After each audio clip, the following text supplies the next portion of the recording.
Bueno, bienvenidos entonces oficialmente al último teórico, a la última, bueno, no la última clase, a algunos de ustedes creo que les queda un práctico, pero sí es el último teórico de la cursada de 2021 de literatura griega antigua sobre Teócrito, completando también, por supuesto, nuestro recorrido por tres de los grandes autores, quizás los tres grandes autores de la literatura griega helenística, los tres grandes autores conservados, quiero aclarar, no los tres grandes autores, punto, pero los tres grandes autores conservados de la literatura griega helenística.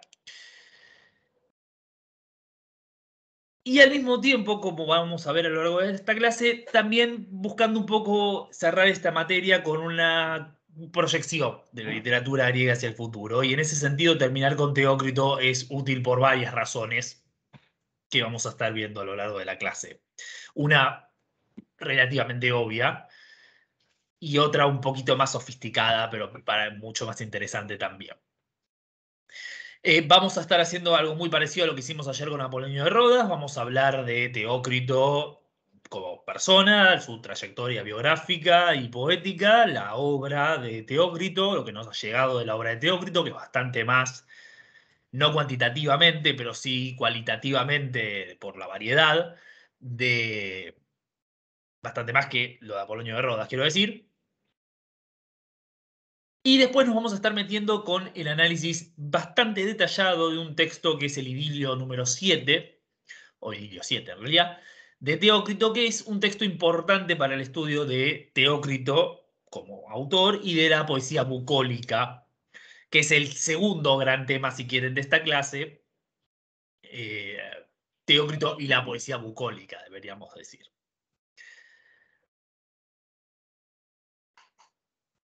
No vamos a estar viendo el idilio 11, eso es un tema que vamos a dejar para los prácticos. El idilio 11, yo quería meterme un poquito, pero la verdad que si yo me meto acá con el idilio 11 no va a haber mucho para decir.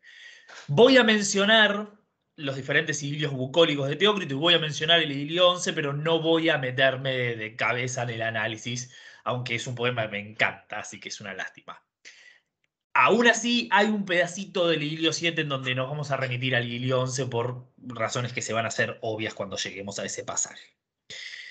El texto del Idilio 7 yo lo armé recién y lo subí al campus, va a estar en la descripción para los que estén viendo esto por YouTube, está en la descripción del video, va a estar también ahí el texto. De todas maneras es el texto de Gredos, o sea que lo pueden seguir, yo simplemente lo armé como para que pudieran, para los que tengan alguna formación quieran ver el griego y además porque se ve un poco más verso por verso, es un poco más interesante.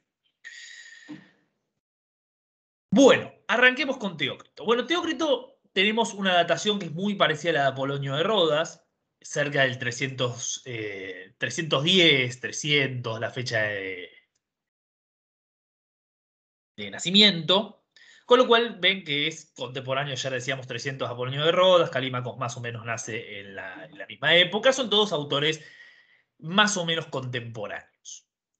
Teócrito es de la isla de Sicilia, en realidad no sabemos demasiado de la vida de Teócrito, pero la trayectoria poética de Teócrito, digamos, perdón, en la colección poética de Teócrito que tenemos hay algunas pistas biográficas que son bastante claras y contundentes. Que es de la isla de Sicilia, nos lo señala el idilio 16. Eh, el idilio 16 es un idilio dedicado a Hierón de Siracusa. No me acuerdo qué número de Hierón, para ser sincero. Básicamente pidiendo que sea su mecenas. Teócrito le dice, sos un grosso, sos maravilloso, sos precioso, quiero que me banques. Aparentemente no le fue muy bien con Hierón de Siracusa porque tenemos un segundo idilio de este tipo, que es el idilio 17, que es un elogio a Ptolomeo. Y ahí Teócrito, asumimos que ya está en Alejandría, Teócrito logra establecerse en Alejandría, de donde, digamos, el idilio a Ptolomeo puede ser anterior o puede ser posterior, pero no hay bastantes pocas dudas de que está embebido en el ambiente cultural de Alejandría. Y de vuelta en el idilio 7 vamos a ver la marca de esto bastante, bastante clara. Pero estilísticamente es claro que Teócrito está en ese ámbito cultural de la poesía helenística que vieron con Calímaco la semana pasada con Gastón y ayer vimos con Apolonio de Rodas. Mucho más que eso No sabemos. ¿Qué quieren que les diga? Sabemos que pasó, debe haber tenido algún tipo de relación o contacto con la isla de Kos, pero lo sabemos por el conocimiento geográfico detallado que tiene el lugar, que es justamente otra vez está en el Idilio 7. Podría ser que fuera conocimiento de tercera mano, pero es imposible saberlo. Simplemente es una especulación basada en la obra, cosa que siempre es tramposo. Pero en términos de, bueno, más detalles de su trayectoria vital, nos pasa con Teócrito lo mismo que nos pasa con la mayor parte de los autores del periodo helenístico y después pasa lo mismo en el periodo imperial. En líneas generales, no sabemos casi nada. Sabemos tres, cuatro cosas que extraemos de los poemas y después todo lo demás es bien, gracias. Lo que sí tenemos de Teócrito es una gran colección de poesía, bastante variada, no muy variada, pero bastante variada, que es lo que se llama, es la colección de los idilios. Idilios es una palabra que viene, que está vinculada con la idea de la épica, digamos, viene, la idea de idilio es un, uy, disculpen, es una oda chiquitita, básicamente. Es un poema chiquitito, un idilio.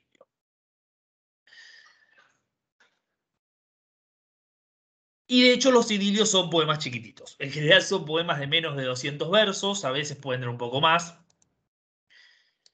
Compuestos siempre en hexámetro, el mismo metro de la épica, y de tema completamente variado. Hay una asociación, y de hecho después en la tradición posterior queda completamente asociado a idilio con bucólico. De hecho, nosotros tenemos la palabra idílico, que digamos, la asociamos con este concepto del locus amoenus y el lo bucólico. Vamos a volver sobre todo esto después que se tranquila, no vamos a estar, hoy digo esto y paso de largo, después vuelvo a volver sobre esta cuestión. Pero la colección de idilios, si uno la recorre, en realidad encuentra un montón de cosas. Sí, hay una serie de idilios bucólicos que constituyen la primera parte, sobre todo, de la colección. En el medio hay un par de idilios que no son de Teócrito. Hay consenso mayoritario actual de que no son de Teócrito, que están metidos por error.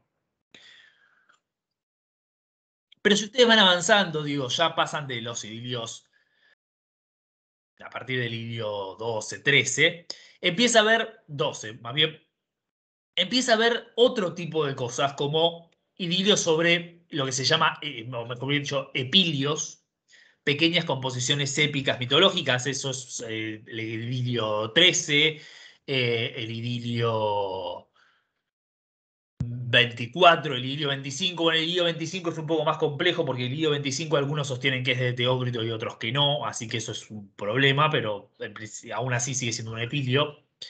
Tenemos himnos, fundamentalmente el himno 22 a los oscuros. Tenemos odas, elogios, ahí como mencionábamos el idilio 16, aunque también el himno 16 puede ser considerado un himno a las gracias. El elogio a Ptolomeo es el himno 17. Tenemos un ay Dios, epitalamio. Sí, creo que digo bien. Epitalamio, la canción de boda para ellos, un epitalamio mitológico, que es el idilio 18. Y tenemos un par de mimos, que se llaman mimos, que son poemas. ¿Cómo definir el mimo? Es medio complicado. Son pequeñas obritas teatrales. En realidad hay toda una teoría del mimo, por eso estoy metiéndome en medio en brete, pero vamos a simplificarlo. El mimo son pequeños textos teatrales en ambiente urbano sobre personajes de baja condición. El idilio más famoso en este sentido, el mimo más famoso de Teócrito, es el idilio 15, el de las siracusanas.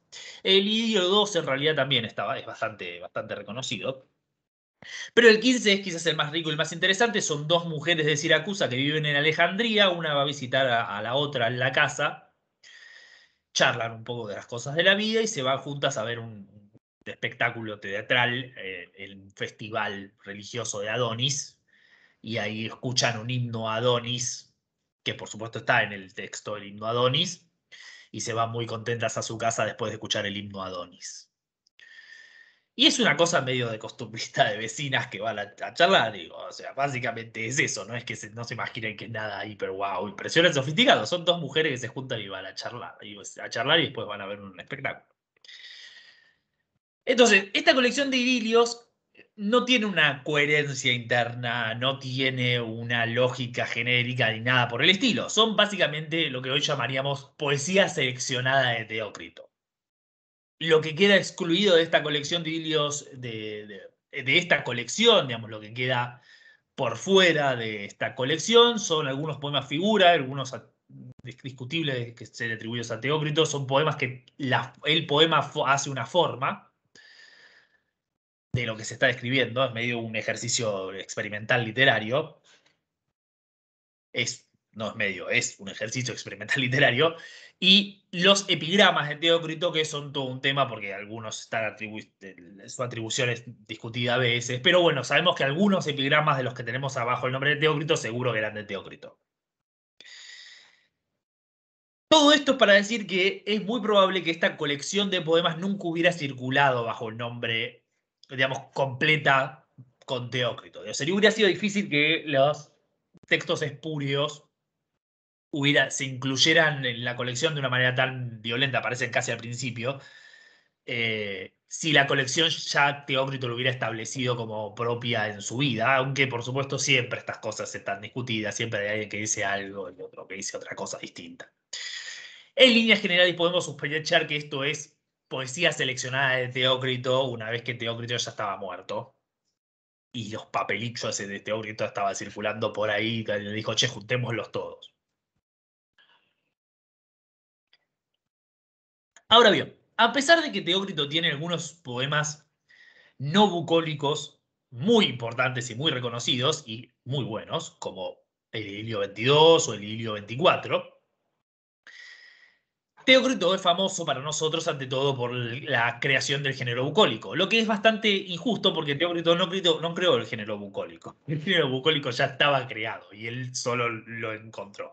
Eh, es un chiste de Lelutier. No importa, sigamos. El género bucólico en realidad Teócrito lo crea para nosotros. Es muy probable que la idea del género, la idea de este género, que ahora vamos a hablar en detalle, quédense de vuelta tranquilas, eh, estuviera ya en Filitas de Cos, que es un autor de enorme trascendencia del que no tenemos nada. Y de hecho Filitas va a aparecer nombrado en el Ilio 7. Filitas de Cos, junto a Asclepíades de Samos, otro que aparece en el idilio, aunque ese disimulado, son los autores de la generación anterior. Son los autores que en realidad, de Asclepíades de Samos tenemos unas cuantas cosas, en realidad de Filitas de Cos también tenemos algunos epigramas, si yo no me equivoco en realidad. Estoy pensando que no tenemos nada, pero creo que tenemos algunos epigramas. Bueno, de Asclepíades de Samos seguro que tenemos unos cuantos epigramas.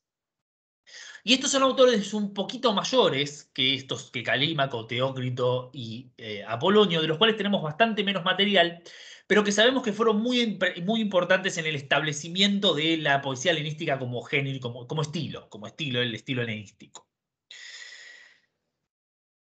Son los autores de este siglo IV, fundamentalmente, del que tenemos tan poca cosa en términos literarios. Conocemos muchos nombres y sabemos un poco de cómo venía la mano, pero en realidad tenemos muy poco conservado como para hacer el estudio.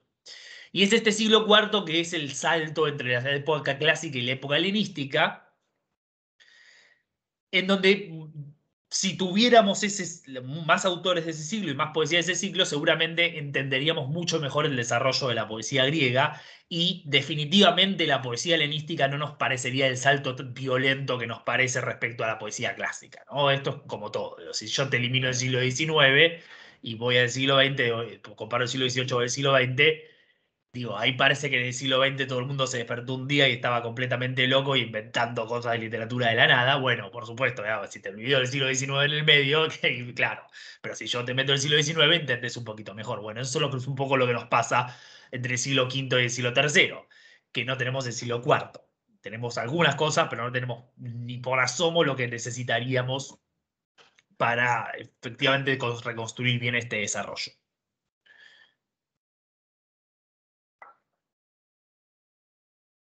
Bien, pero más allá del rol de Filitas, haya sido cual haya sido, claramente Teócrito es el que legó a la tradición la bucolia como estilo. Y esto es algo que podemos decir porque los propios latinos, que los poetas latinos, que sí tenían la poesía anterior a Teócrito, o por lo menos tendrían una parte, más que nosotros seguro, reconocen en Teócrito un antecedente fundamental, y quizás el antecedente más fundamental. De vuelta, esto siempre es medio una trampa, porque es difícil saber si alguien está haciendo alusión a algo que no tenemos. No hay una cosa, hay un vacío, digo. Quizás estás haciendo alusión a algo, pero yo no lo sé. Pero en principio parece bastante claro que Teócrito es el que marca, el que lleva la bucólica a su esplendor, a su primer esplendor. ¿Y qué es la bucólica? ¿Qué es la bucólica? A ver, estudiantes, cursantes de literatura española 2 o literatura italiana. No sé qué enseña de literatura italiana. Petrarca se enseña literatura italiana. ¿Alguien hizo literatura italiana como para decirme si se enseña Petrarca en literatura italiana? No, ¿no? No. No importa, no quédese tranquilo. No pasa nada, no es que una curiosidad mía. La poesía bucólica es lo que también se llama poesía pastoril. Básicamente, la poesía bucólica es poesía sobre pastorcitos en el campo cantando cosas. Pero es un tanto injusto decirlo de esa manera porque parece que es como cualquier cosa. Y en realidad la bucólica es un género poético extremadamente sofisticado.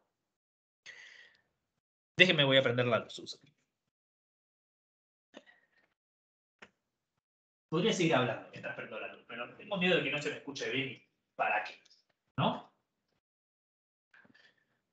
Bueno, entonces, la poesía bucólica es un género bastante sofisticado y es un género bastante sofisticado sobre todo cuando se inventa, pero ya vamos a hablar de eso en un rato. Porque la poesía bucólica, a diferencia de... ¿Cuántas veces voy a decir poesía bucólica? Debería hacer un juego, después cuando esté el video grabado, hagan un juego para tomar. Cada vez que diga poesía bucólica, tomás un trago. Y no, nadie llega al minuto 50 de esta clase si hacemos eso, si dicen eso, pero no importa, es interesante, después me mandan el resultado. Bien, la poesía bucólica es una construcción poética que en algún momento, como pueden imaginarse, algunos intérpretes asocian con la idea de una poesía rural, una poesía primitiva, ¿no? La idea de volver a la poesía de la gente en el campo, solita y cantando. El indio en la pampa, ¿no? Esa lógica.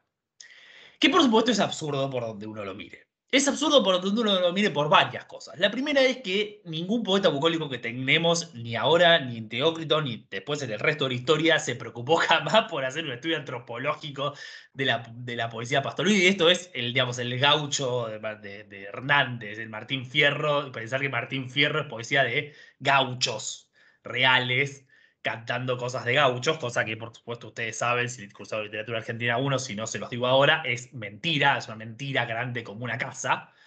Ningún gaucho jamás cantaba nada que tuviera nada de parecido con el Martín Fierro, excepto muy superficialmente. Es poesía culta. La poesía bucólica a lo largo de toda su historia es poesía culta. Es poesía de gente de ciudad que construye estos personajes pastoriles del mundo pastoril para crear un mundo ficticio, que es el mundo bucólico. Y ficticio va a ser una palabra muy importante hoy. Esa es otra cosa, si se aburren del juego de la bucólica, pueden jugar con ficticio o ficción, que también va a ser otro que voy a repetir bastante. El mundo de estos pastores no es un mundo de pastores real. Es la ilusión creada por el poeta de un mundo de gente que vive en el campo. El poeta que crea esto está sentado en su estudio, en su biblioteca, en su casa, en la ciudad, pensando, evocando la magia del campo. Jamás en su vida lo pateó una cabra. O quizás lo pateó una cabra, pero no le importa. Lo importante no es tanto si me pateó una cabra o no, sino construir el campo idílico, justamente. Hablando de idílico. Es el campo idílico, no es el campo real. Lo que la bucólica construye es la ilusión de primitivismo. De voy a alejarme de la sofisticación del mundo urbano desarrollado y voy a volver a a ser Hesíodo en el monte Helicón, encontrándome con las musas mientras pastoreo. Y este gesto poético tiene mucho que ver con justamente la tradición en Grecia, ¿no? Ya estamos volviendo hacia Grecia. Vamos y volvemos. La parte bucólica es algo bastante, es algo que atraviesa toda la literatura occidental, entonces no es específico de la Grecia antigua, pero vamos a ir y volver. Es algo que, decía, en Grecia, esto también tiene mucho que ver con cierta construcción en la poesía arcaica, que no es una construcción, sino que justamente en la poesía arcaica tiene algo de la propia experiencia vital de, de los poetas, de ligar la actividad poética con el viaje, con la idea del espacio abierto, con los encuentros con la con las divinidades en la tarea del pastoril o otro tipo de tareas. Recuerden el ejemplo que vimos cuando estamos en la clase de Teócrito del encuentro perdón, de Arquíloco, en la clase de Arquíloco con el encuentro de Arquíloco con las musas, ¿no? Que Arquíloco estaba yendo a vender su vaca y se encuentra con las musas. Bueno, eso va a ser importante también cuando hablemos del Idilio 7. Teócrito se encuentra con las musas cuando está en el monte Helicón, también pastoreando. Ahí que no sé qué estaba pastoreando Teócrito, para ser sincero, pero estaba pastoreando algo. Perdón, Hesíodo, Hesíodo. Voy a terminar a cruzar el Teócrito muchas veces hoy. Hesíodo. Sobre esta base, la poesía pastoril construye no un mundo real de personas que están pastoreando animales reales, porque además, vamos a ser claros, ni a Arquíloco le importaba mucho la vaca, ni a Hesíodo las cabras que estaría pastoreando, porque si estaba ahí en el Monte Licón probablemente fueran cabras. Lo importante tiene más que ver con que el espacio abierto es donde uno se encuentra con la divinidad. La divinidad no se le cae a uno en la casa, y si se le cae en la casa es porque uno vive en el campo, ¿no?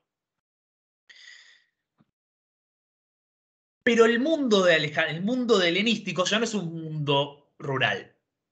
Paréntesis, para los historiadores, si alguno está viendo esto y me quiere matar, el 90% de la población seguía viviendo en el campo. No es un problema de que el mundo haya sido dejado de ser rural, pero los centros urbanos habían adquirido una enorme dimensión en términos de importancia cultural, que es algo parecido a lo que pasa en Atenas en el Ática, ¿no?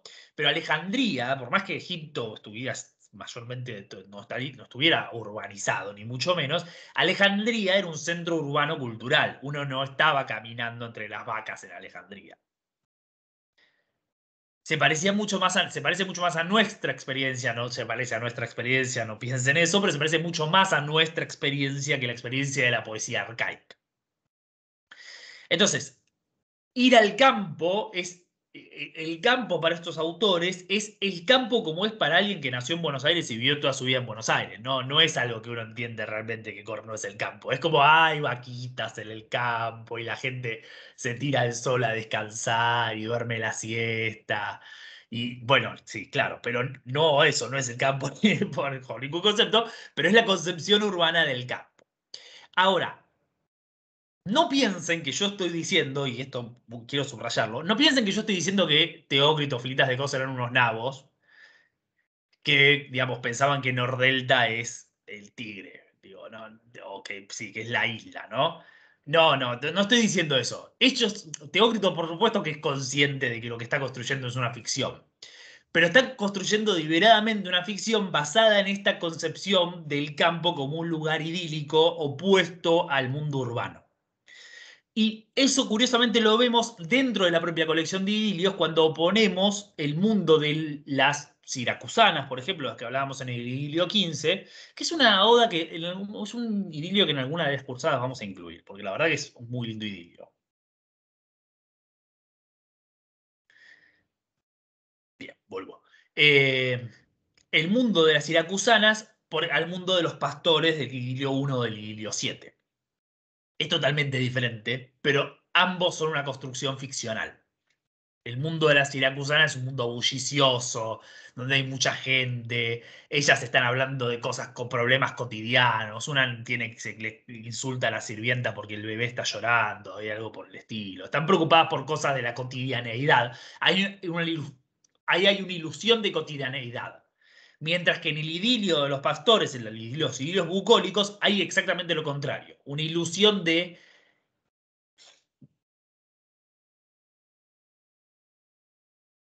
digamos, estar por fuera de la cotidianidad del mundo urbano. Sí, me quedé sin palabras. Ese fue un mal movimiento, pero bueno, puede pasar.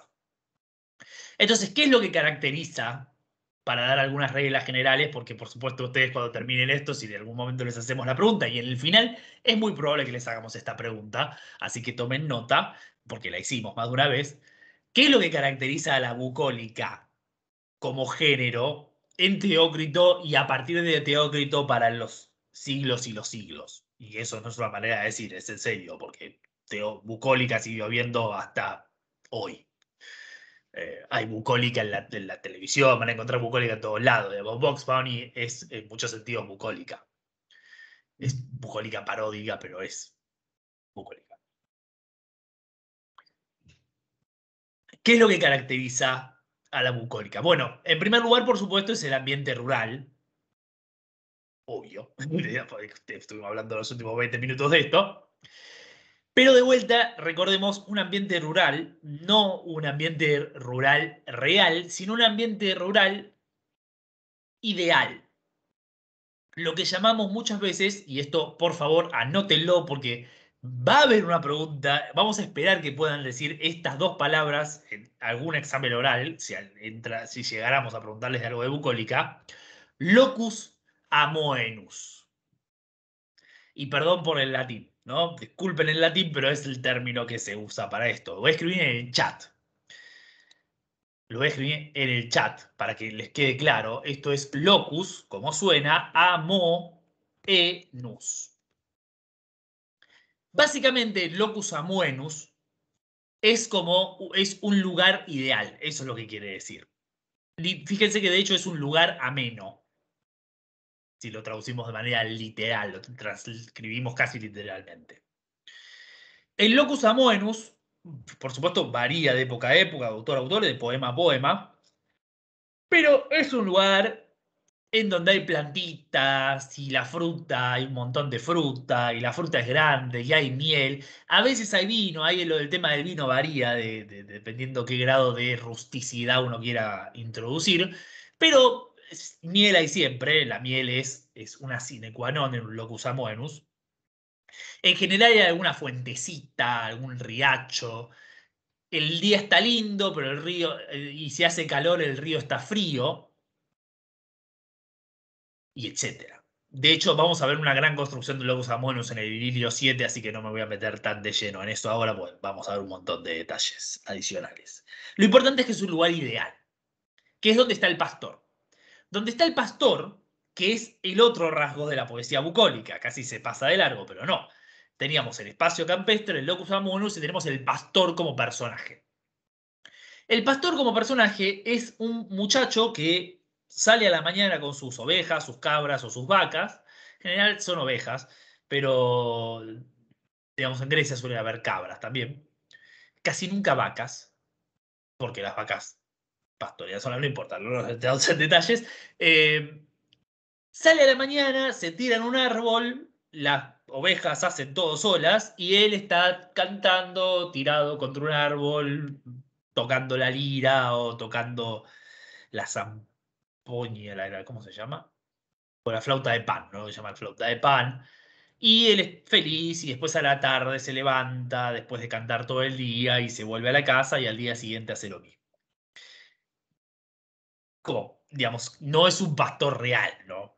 No es un pastor preocupado por trasquilar las ovejas o que los lobos no se las coman o que no se les escapen. A veces, ojo, algún pastor que otro se preocupa porque a una oveja no se le escape, pero su preocupación alcanza el punto de: ovejita, no te vayas y vení. Y sigue cantando.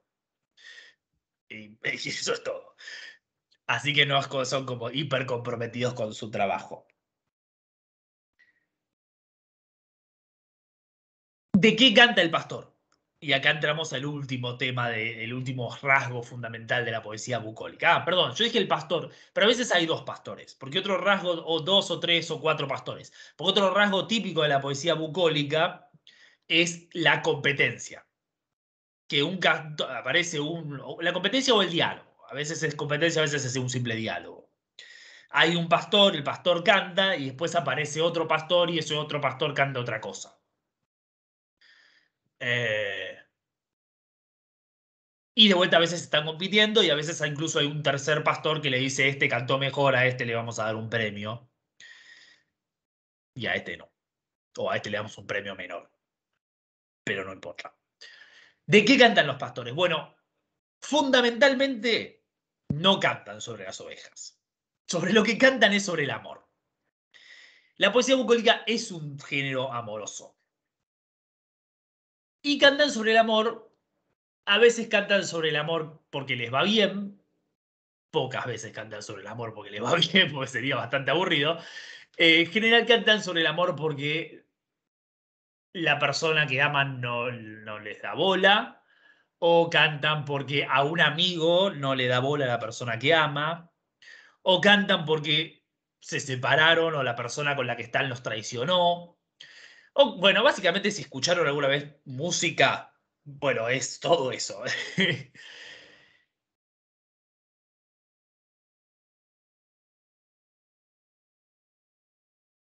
Y un tópico fundamental de la poesía bucólica que vale la pena mencionar, porque es un tópico muy general y porque lo van a ver en el Idilio 11 si no lo vieron ya, es el tópico del cantar para consolarse.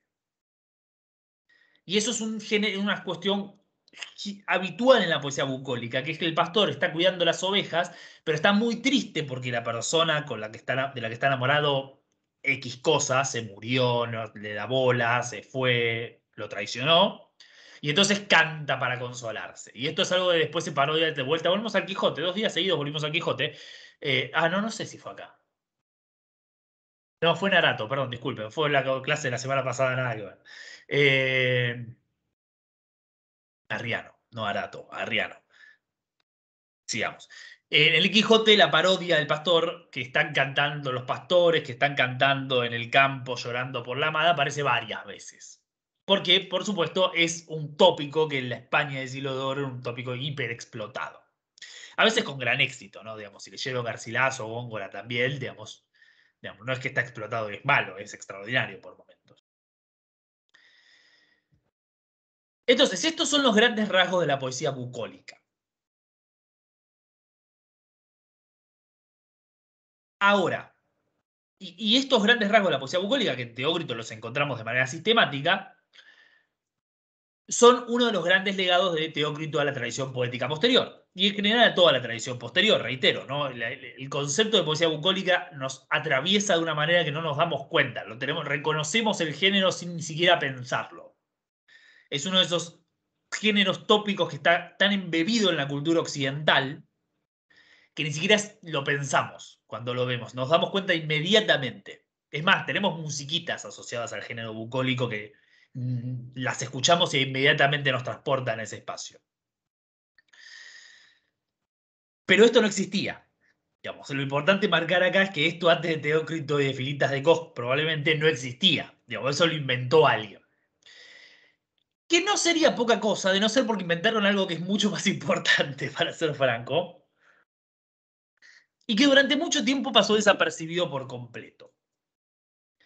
Y esto es algo que tiene bastante que ver con una idea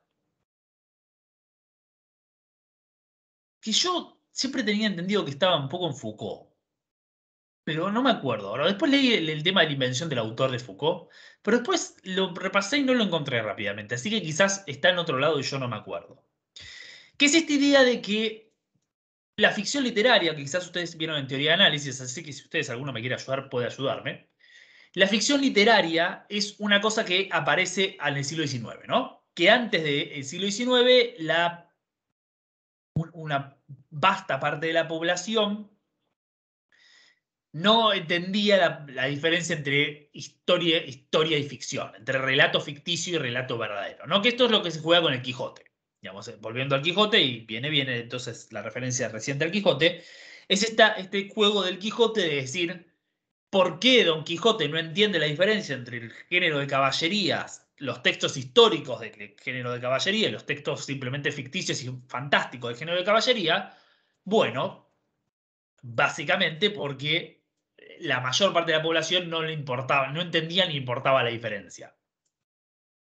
Y de hecho, fíjense, perdón, un detalle para los que vieron el teórico de Arriano, lo vayan a ver. Esto es lo mismo que pasa entre la oposición entre Arriano, la historia de Alejandro de Arriano, Arriano un historiador, y la historia de Alejandro de Pseudocalístenes, que es un novelista que cuenta un montón de cosas maravillosas. Son dos historias de Arriano, y las dos de Alejandro Magno, y las dos se difundían como historias de Alejandro Magno. Pero una es absurda. En una, Alejandro Magno se monta un águila y vuela. No, digo, claramente es absurdo. Bueno,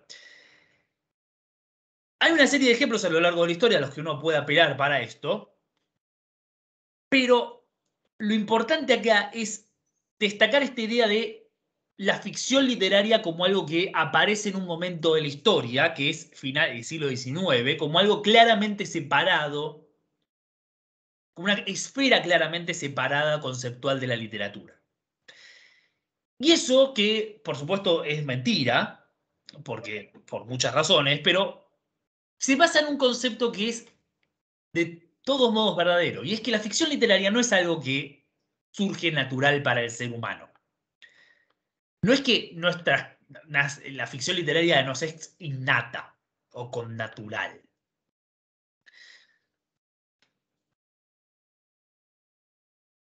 ¿Por qué? No sé, porque eso ya no es un problema de los teóricos de la literatura, es un problema más de carácter cognitivo. Pero uno puede explorarlo. Más importante que por qué es qué significa esto en términos de desarrollo histórico. Y significa que en algún momento alguien tuvo que desarrollar esta idea de crear una ficción literaria. Y si ustedes repasan toda la materia hasta este punto, van a ver que hasta ahora no hay ningún lado donde haya ficción literaria. No tenemos ficción. Digo, si van a la Odisea no es ficción. Es un relato épico de algo que tanto el Rapsoda como el auditorio consideraban que pasaba en el pasado. Si van a la tragedia, lo mismo, por supuesto. La lírica ni hablar. La lírica, de hecho, mezcla hechos del pasado mitológico con hechos del presente, sin ningún tipo de diferenciación, más bien lo contrario, trata de difuminar esa diferencia. Hablamos del caso de Safo y hablamos del caso de Arquíloco, ahí de la cuestión de la construcción de una ficción en esos autores, pero fíjense cómo es difícil ahí estar 100% seguros si tenemos todas estas discusiones sobre si esos autores están construyendo o no una ficción. Y eso tiene que ver con que si están construyendo de hecho una ficción, no lo están construyendo como algo ficcional, lo están construyendo como algo que no es ficcional, sino que es una realidad que se construye a través de la poesía. Hablamos un poco de esto cuando hablamos de Arquíloco. Pero ayer, cuando hablábamos de Apolonio, lo que observábamos es que Apolonio construye su ficción, la ficción de la narración rapsódica, del contexto de performance rapsódico. Apolonio crea con su propia poesía la ilusión de que lo que se está narrando, perdón, no lo que se está narrando, sino de que el acto de narrar ese poema es una recitación rapsódica, puesta en papel, puesta por escrito, o incluso recitada, pero no importa, porque la ilusión se crea igual aunque esté siendo recitada de hecho. Con Teócrito avanzamos un paso más, porque con Teócrito lo que tenemos es, por primera vez en la historia de la literatura occidental, pero en realidad yo creo que por primera vez en la historia de la literatura, la construcción deliberada y explícita de un espacio ficcional absoluto. Porque Apolonio crea un espacio ficcional, pero es un espacio ficcional que imita un espacio real, que es el de la recitación rapsódica. Ahora, los pastores de Teócrito no existen. No existen, ni existieron, ni se intenta pretender que existieron. Más bien todo lo contrario, se hace un esfuerzo bastante marcado por señalar que no existieron.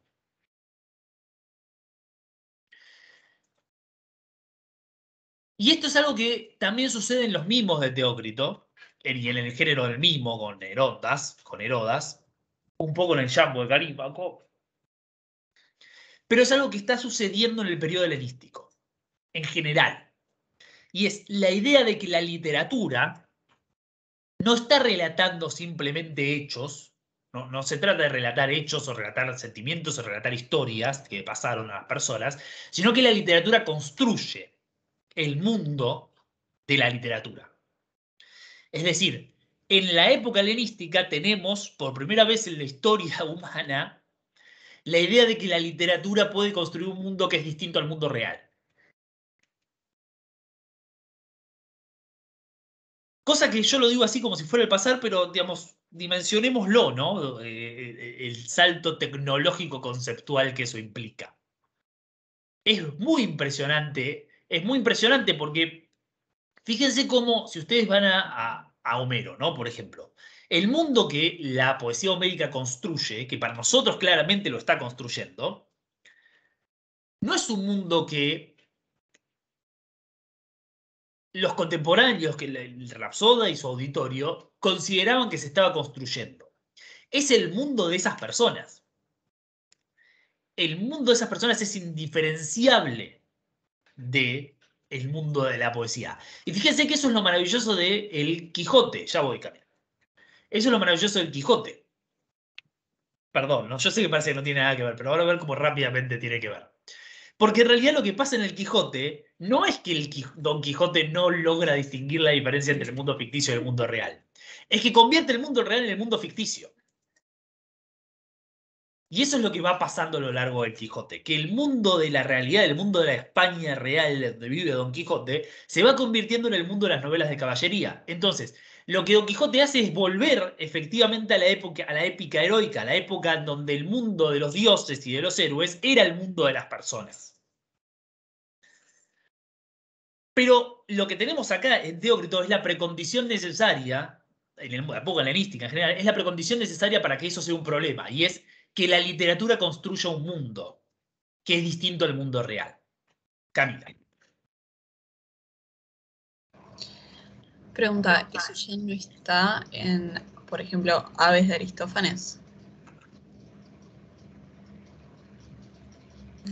Es una pregunta interesante, pero ¿está en Aves de Aristófanes? Buena pregunta. ¿Está en Lisístrata? No hay coincidencia del mundo de Aves con el mundo real. Bien, pero yo preguntaría esto. ¿Funciona la comedia de Aristófanes si no hay coincidencia? Porque ahí tenemos el problema de la lógica de la comedia. Porque la lógica de la comedia efectivamente es presentarnos el mundo de una manera diferente. Pero ahí está el problema. No nos está introduciendo un mundo distinto. Nos está presentando el mundo real de una manera absurda. ¿Por qué puede causarme gracia Aves o Lisístrata? Porque cosas que yo sé que son de una manera determinada me aparecen distorsionadas de alguna manera que sé que es imposible. Y eso es lo que genera el efecto cómico. Por supuesto es un antecedente importante, no me malinterpreten, no estoy diciendo que no es un antecedente importante. Pero yo diría que ahí el problema es que el efecto cómico depende de que el mundo real sea el mundo de Aves o el mundo de Lisístrata. Porque si no, es simplemente un mundo ficticio en donde hay personas disfrazadas de pájaros. Y de hecho, en Aves, tanto en Aves como en Lisístrata, lo vemos claramente por el hecho de que el mundo del que se habla no es un mundo que aparece como algo distinto. Los personajes que aparecen en Aves no son personajes ficticios. O sea, más allá de los protagonistas. Después, cuando aparece la lista de personajes que van desfilando hacia la ciudad de las aves, son todos personajes que cualquier persona con un conocimiento del mundo real contemporáneo ateniense puede identificar. Los dioses que aparecen son dioses que puede identificar cualquier persona, cualquier griego, ¿no? Por supuesto. En Lisístrata, las ciudades, los lugares, las discusiones, son todos los lugares del mundo real. Entonces, yo no diría que ahí hay una invención de un espacio bucólico ficticio. Ahí lo que yo diría es que hay una distorsión del mundo real. Pero, pero bien, porque efectivamente ahí vemos que esto no surgió de la nada, que es lo que yo decía hace un rato.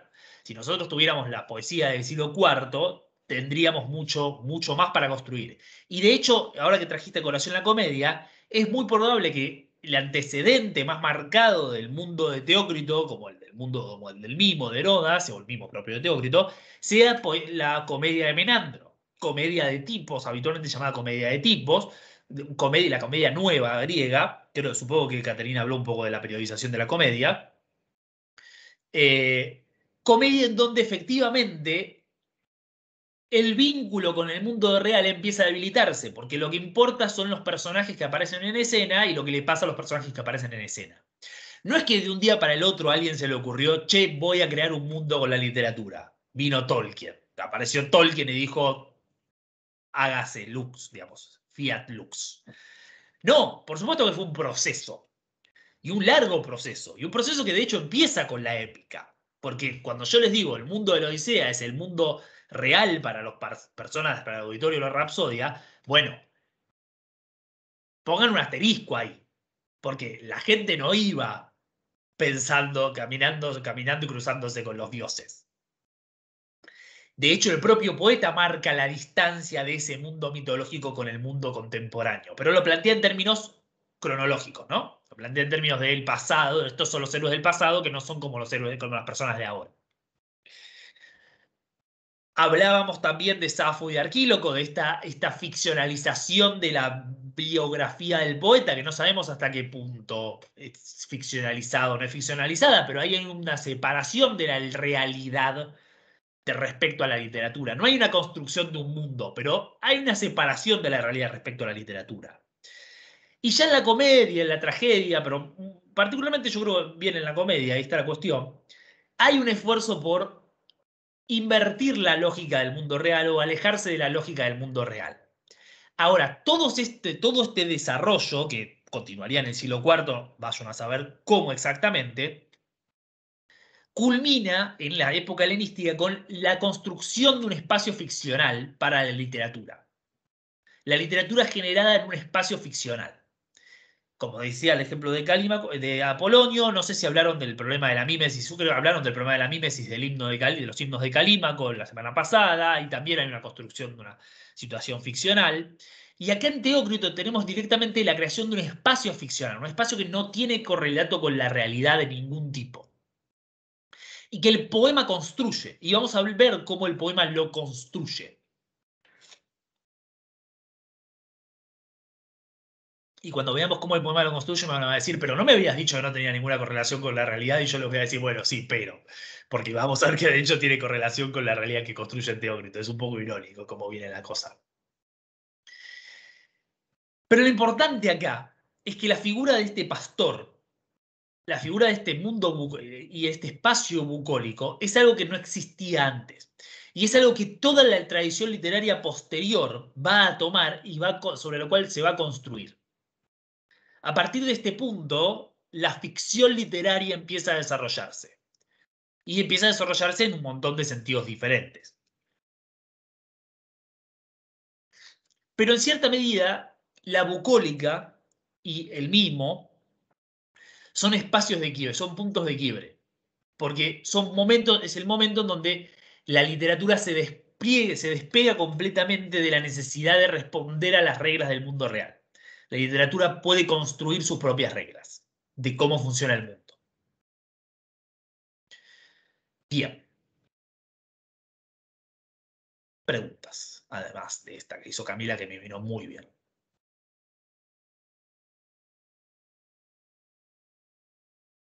No hay preguntas. Bien, no pasa nada.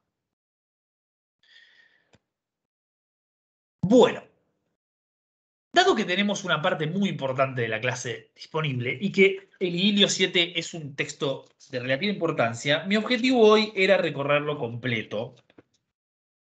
No vamos a hacer una lectura así verso por verso porque estaríamos un seminario leyendo ese Idilio 7, pero vamos a hacer un recorrido relativamente completo a lo largo por el poema, que nos va a dar un montón de puestas a punto, puestas de ejemplos de todo lo que estuvimos diciendo.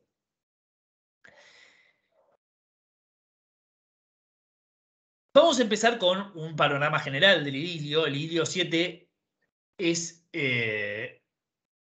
junto con el idilio 1, un idilio considerado programático. Esto es muy típico de la poesía helenística, los poemas helenísticos, los poetas helenísticos Les gustaba esto de ponerse un poemita programático y a Teócrito se ve que le gustó tanto que hizo dos.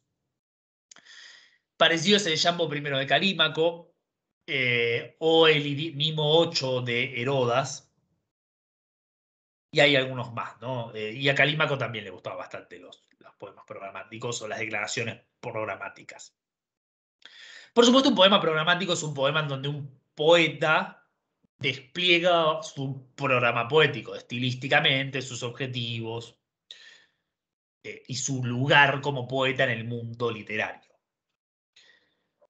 Que vamos a ver que Teócrito lo hace de forma muy marcada, pero dentro del género poema programático, que como digo, tiene esta, digamos, autodeclaración del espacio poético, la afirmación de uno mismo como poeta, hay un tópico helenístico que es el encuentro con la figura habilitante. Que es un tópico que no es helenístico, porque recuerden el encuentro de Hesíodo con las musas en el Ericón, el encuentro de Arquíloco con las musas, también Hiponacte tiene un encuentro con las musas. Es algo que proviene de la tradición, pero en la época helenística hay una pequeña diferencia, y es que ya no son los dioses o las diosas los que legitiman al poeta como poeta, sino que es un poeta de la tradición.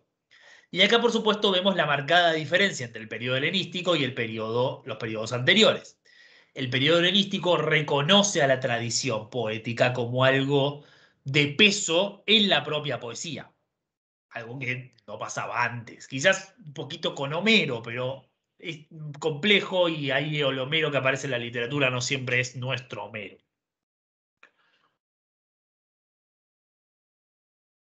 Y los poetas nunca se encuentran con Homero, eso es otro tema importante.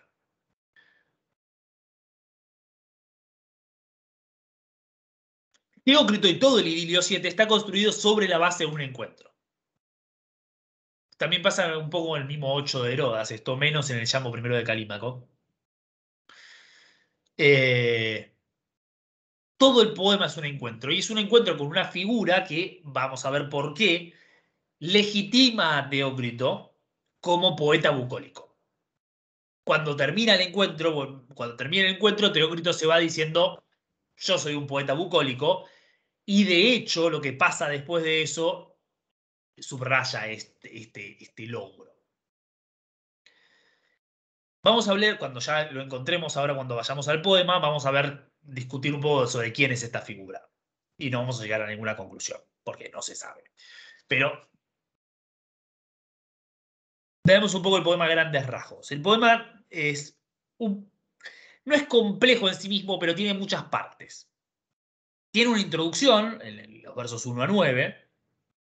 Sigue el encuentro con Lísidas, con esta figura poética, que abarca los versos 10 a 51. Fíjense que el poema completo tiene 157 versos. El primer tercio del poema tiene una pequeña introducción y después el contexto, ¿no? El contexto del evento, que es el encuentro con esta figura, que no es solo un encuentro, sino que se produce un pequeño diálogo entre los dos. Y después tenemos los cantos alternados del narrador, Simíquidas, y Lícidas, perdón, al revés, ¿no? Primero canta Lícidas en el verso 52-89, hay una pequeña transición entre los versos 90 y 95, y después tenemos los versos 96-127, el canto de Simíquidas. Que esto es medio redondeando porque no es solo el canto, hay también una pequeña introducción. Así que bueno, estamos redondeando. Tenemos una segunda transición, que es la despedida de Lícidas entre los versos 128 a 131a. Y después el último pedazo del poema, los versos 131b a 157, es cuando llegan al locus amoenus y la despedida de cierre. Entonces, a grandes rasgos, podemos dividir el poema entre el encuentro con Lícidas, con la figura habilitante, los cantos y la llegada al espacio bucólico del cierre. No son tercios exactos, ni mucho menos, pero son tres partes claramente diferenciadas. Entonces, sin más preámbulos, o preámbulo, depende de cuántos preámbulos a ustedes les guste poner a las cosas. Vamos a ir al textito. Yo voy a ir viendo la traducción, el texto, el archivo que armamos para seguir un poco mejor los versos. Pero por supuesto ustedes pueden seguir la traducción de Gredos o lo que tengan a mano. Se puede seguir de manera bastante clara. Un día desde la ciudad camino de Lales, Éucrito y yo marchábamos acompañados por Amintas, pues ofrecían a Deo las primicias de la cosecha Frasidamo y Antígenes, hijos ambos de Licopeo, ilustres si los hay entre los nobles que tienen su linaje de Ciclicia y del propio Calcón. Él quiso brotar con su pie la fuente de Burina, apoyado con fuerza su rodilla en la peña. Vamos a seguir un poco. A la vera de ella, los chopos y los olmos tejían un bosque de deliciosa sombra, cubiertos de su verde cabellera el follaje. Bueno, fíjense que lo que tenemos acá en esta introducción, esta situación de contextualización, es un montón de nombres. Un montón de nombres. Y hay todo un debate sobre muchos de estos nombres. Pero lo que nos está estableciendo por la referencia a Ales, Ciclis y Calcón, ahí los pueden ver en la nota, en la edición de Gredos, nos están colocando en Kos, en la isla de Kos, en el mar Egeo. Y acá es donde yo les decía cómo tanto esfuerzo por construir un espacio bucólico y ficcional y al final estamos en Kos. Pero fíjense el juego que hace. Nos coloca en la isla de Kos de una manera muy, muy, muy sofisticada. Y recuerden acá, esto yo no lo voy a mencionar ahora y después no lo voy a repetir, pero pasa a lo largo de todo el poema. Recuerden lo que veíamos ayer de la erudición geográfica en la poesía helenística. Este Idilio 7 es un masacote de erudición geográfica. Por eso algunos sostienen que Teócrito era de la isla de Kos o que tenía algún contacto con la isla de Kos estrecho, porque aquí hay un montón de detalles geográficos muy específicos. Pero esta erudición geográfica es propia del periodo helenístico. Fíjense que si bien nos está poniendo en la isla de Kos, esta contextualización hace un doble juego. Nos coloca en la isla de Kos, pero al mismo tiempo nos coloca en una isla de Kos que es medio rara, ¿no? Porque nos pone con un montón de personajes que no sabemos quiénes son, Frasidamo, Antígenes, Licopeo, Amintas, Éucrito y el propio narrador, y nos hace una serie de referencias a la isla de Kos que son muy laterales. Y al mismo tiempo que nos hace estas referencias laterales, nos contextualiza en un espacio que es la isla, podría ser la isla de Kos, pero ya no es el espacio normal de la isla de Kos, es un lugar en donde hay chopos y olmos que tejen un bosque de deliciosa sombra cubiertos de su verde cabellera de follaje. Entonces, y esto es importante, insisto, empezamos en la isla de Kos, pero empezamos en una isla de Kos que ya está semi-convertida en un locus amoenus. Y recuerden esto porque va a ser importante hacia el final.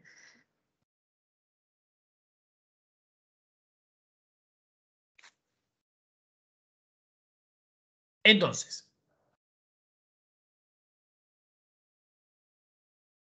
no habíamos llegado aún a la mitad de la jornada, ni la tumba de Brásilas divisábamos todavía, cuando con un caminante topamos por gracia de las musas, hombre de Sidonia de gran valía, llamábase Lícidas y era cabrero. Esto nadie hubiera dejado de advertirlo al contemplarlo, que sobre todo un cabrero parecía. Cubría sus hombros una piel rubicana de velludo cabrón de espeso pelo, que olía a fresco cuajo. Llevaba en torno al pecho una vieja túnica ceñida por ancho cinturón y tenía en su diestra un corvo callado de olivo silvestre. Bien, veníamos caminando, nos llegábamos a este lugar, y que es identificable aparentemente, pero no sabemos cuál es, no tenemos nosotros una identificación, es de vuelta un detalle geográfico muy específico. Y ahí nos encontramos con un caminante que se llama Lícidas y que, como nos dice, es cabrero. No me gusta relatar las cosas que acabo de leer, pero esto va a algún lado. Y acá tenemos dos problemas. Uno, ¿quién es Lícidas y por qué se lo describe de esta manera? A la primera pregunta hay 700 millones de respuestas. La respuesta más sencilla es no tenemos ninguna idea. Pero hay dos grandes teorías. Una es que es un poeta helenístico, es el disfraz de un poeta helenístico previo, Filitas de Cos, por ejemplo, que sería un caso bastante razonable tomando en cuenta que es posiblemente Filitas el inventor del género bucólico. Pero el segundo tema fundamental, perdón, y la segunda postura es que en realidad Lísidas no es nadie, que es una metáfora por la bucólica como género. Es un pastor, es un prototipo de pastor que habilita a el narrador a convertirse en un pastor. Y esto tiene que ver con con el segundo aspecto de Lícidas, y es esta descripción de Lícidas como un pastor, como un cabrero. ¿No? Es un pastor, es un cabrero, es lo mismo.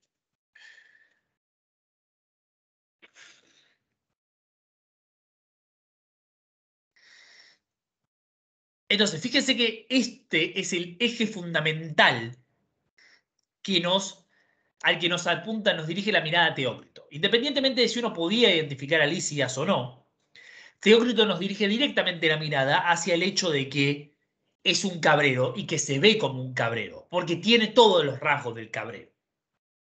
Ahora, fíjense que esto es justamente muy metaliterario, aunque no parezca. Porque él nos está diciendo que es un cabrero y después nos pone la descripción del cabrero para que nosotros lo identifiquemos como tal. Él quiere que nosotros, a partir de su descripción, lleguemos a la conclusión de lo que está pasando, que eso es lo que hace la poesía bucólica. Y si ustedes leen poesía bucólica, esto es lo que pasa todo el tiempo. La poesía bucólica describe un escenario y nos hace llegar a la conclusión de que, este es el escenario pastoril.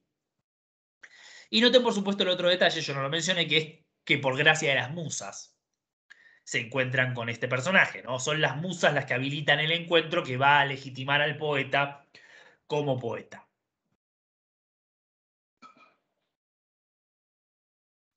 Entonces se encuentran con Licias y con Lícidas. Voy a seguir diciendo Lícidas, toda la cosa me sale más natural, es Lícidas.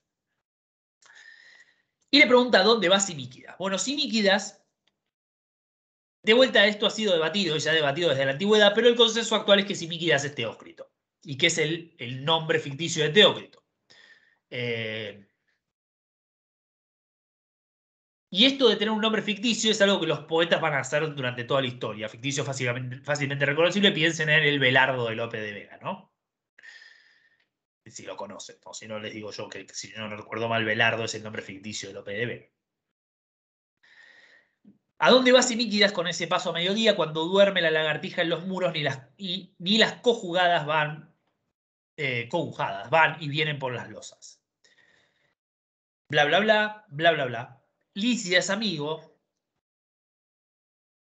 todos dicen que tocas tú la siringa como nadie entre los segadores y pastores, y ello mucho el corazón me alegra, mas así todo, en opinión mía, a considerarme igual a ti me atrevo. Entonces, fíjese el detalle interesante, y es que Lícidas le pregunta, ¿a dónde vas? Y Simíquidas no le responde a dónde va. O sea, le va a responder, después le dice, vamos camino a una fiesta de la cosecha, bla, bla, bla. Pero antes de decirle eso, le dice, vos sos un gran poeta, pastoril. Y fíjense, todos dicen entre los segadores y pastores. Y que todas tú la siringa es la flauta de pan y es el gran instrumento pastoril, es el instrumento pastoril por excelencia. Y después tenemos la primera autodeclaración poética. Así todo, me atrevo a considerarme igual a ti. Y eso es una autodeclaración poética. Simíquidas se encuentra con esta figura, reconoce su estatus, pero dice, yo creo que soy como vos. Y entonces ahí es donde tenemos esta cuestión que es el desafío que se presenta. No se presenta como un desafío, porque no es una competencia lo que van a tener. Y algunos hayan interpretado que lo es. Pero esto es un desafío. Porque Simíquidas va a tener que demostrar efectivamente que es como Lícidas. Y Lícidas le va a plantear los términos en los que lo va a tener que demostrar. Entonces le comenta que están yendo a un confite que celebran unos amigos, a un convite, perdón, en honor de Demeter. Y por supuesto el rol de Demeter acá no es menor, porque Demeter, la diosa de los granos, es la diosa del espacio rural por excelencia, que les dio una muy buena cosecha, y le propone, pues que compartimos camino y compartimos hora del día, entonemos canciones pastoriles, seguro que nos beneficiaremos mutuamente. También soy yo voz sonora de las musas, también a mí me llaman todos excelente castor, pero yo no les creo fácilmente, por Zeus que no, a mi entender aún no supero el gran Cicélidas de Samos ni a Filitas cantando, cual rana con los grillos compito yo con ellos. Entonces, le dice que canten, continúa, digamos, el planteo del desafío. Fíjense que es lo que yo les comentaba, es el planteo del desafío. Bueno, ahora cantemos los dos. Y después hace una pequeña excusatio. A mí todos me dicen que soy maravilloso. Fíjense que lo primero que dijo es, yo me atrevo a compararme con vos. Pero ahora como que achica un poco. Dice, a mí me dicen que soy maravilloso. Yo no sé si soy maravilloso, pero a mí yo cada vez que canto me dicen, qué bien que cantás, qué maravilla. Y menciona a dos antecedentes, Cicélidas de Samos y Filitas. Bueno, Filitas es este Filitas de Cos, por supuesto, el que hablamos. Cicélidas es Asclepíades de Samos. Cicélidas era el nombre poético de Asclepíades de Samos.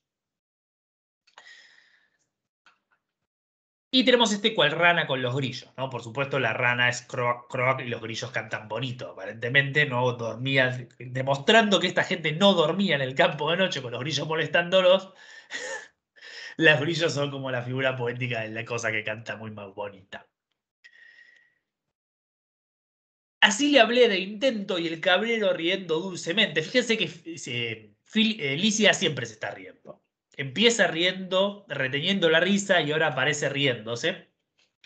Porque justamente como bien buen cantor bucólico vive en un locus ambiguus, porque entonces de que no hay que reírse.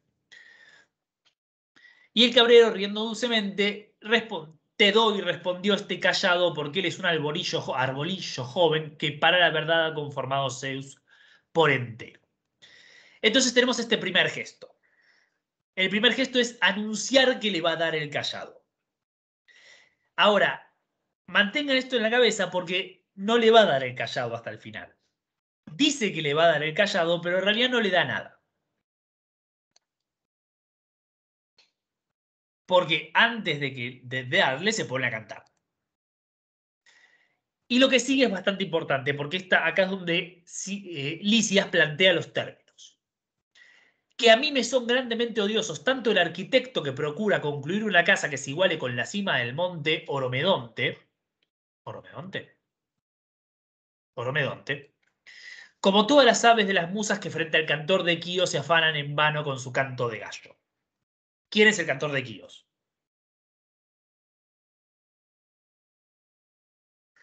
Homero.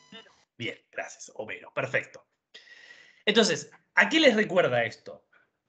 Y la respuesta es, les recuerda al final del himno a Apolo de Calímaco. Es esta idea de yo, como poeta, odio al cantor que se extiende y que trata de ser homérico.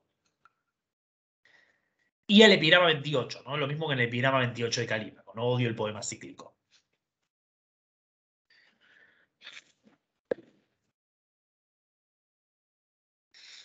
Y esta es una declaración poética estilística, típica de los poemas programáticos. Lícidas, que es el maestro que aparece acá como el poeta legitimante, le dice a Teócrito, esta es la poesía que vos no tenés que hacer. Esta poesía que es de una magnitud gigantesca. Lo que vos tenés que hacer es el canto pastoril. Y fíjense cómo, que si bien no le dice esto, lo plantea de manera sutil. Macea, comencemos presto el canto pastoril. Bueno, le dice lo del canto pastoril. Simíquidas, yo voy a... Y se interrumpe. Mira, amigo, si te gusta esta cancioncilla que el otro día elaboré en el monte. Y ahí la palabrita cancioncilla, to melidrio. Y ahí está la cuestión. Lo que va a cantar el pastor es una cancioncita. es una pequeña canción sobre un tema pequeño, donde el arte del pastor está en elaborar algo sofisticado y chiquitito, que es, de vuelta, el estilo calimaqueo por excelencia, es la creación poética calimaquea.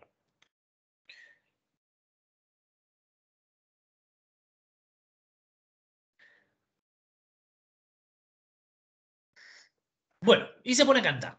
Y acá tenemos algo que es importante aclarar. Pasa en las ediciones, en las traducciones en realidad. En las traducciones suele pasar que ustedes se encuentran acá que empieza cursiva, un espacio, y de hecho yo lo puse también, no es que me estoy criticando, me parece razonable. Pero es importante aclarar que en el texto griego acá no hay solución de continuidad. El metro es el mismo, el estilo es el mismo. Acá no hay ninguna ruptura. En el texto griego esto es todo de corrido. Por supuesto, tenemos una marca, que es justamente la marca con digamos, las palabras marcan el final del comienzo de la canción.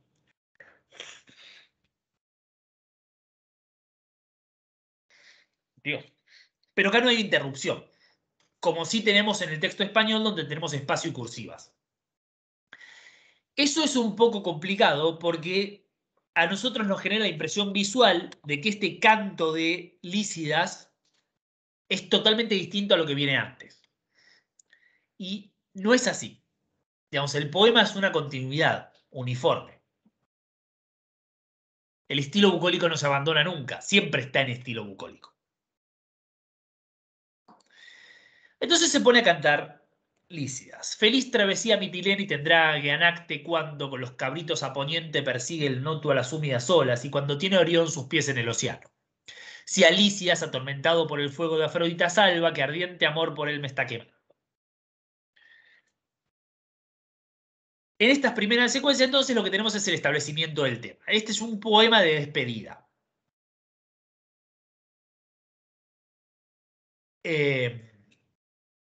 Es el poema que se le dedica a alguien que va a emprender un viaje. Típicamente este poema tiene un saludo a la persona que va a emprender un viaje y una expresión de deseo para cuando esa persona vuelva, que es lo que va a tener la segunda parte casi inmediatamente, en realidad, toda la segunda parte del poema, que en realidad empieza casi enseguida. Y fíjense de vuelta una serie de referencias bastante eruditas, porque acá nos está estableciendo un lugar, bueno, Mitilene, pero nos está estableciendo también un momento temporal del año, con los cabritos a poniente, Orión sus pies en el océano. Todos estos son referencias astronómicas para establecernos en un momento determinado del año. Son referencias astronómicas que tienen un cierto grado de sofisticación. Tenés que poder dilucidar de qué está hablando, no es nada del otro mundo, es conocimiento bastante estándar, pero es conocimiento que uno tiene que tener. Y fíjense la aparición del propio pastor en tercera persona. Lícidas atormentado por el fuego de Afrodita. Lícidas enamorado, ¿no? Como les decía, esto es un poema de amor. Es un poema de amor donde el enamorado está preocupado porque la persona se está yendo. La persona que ama se está yendo.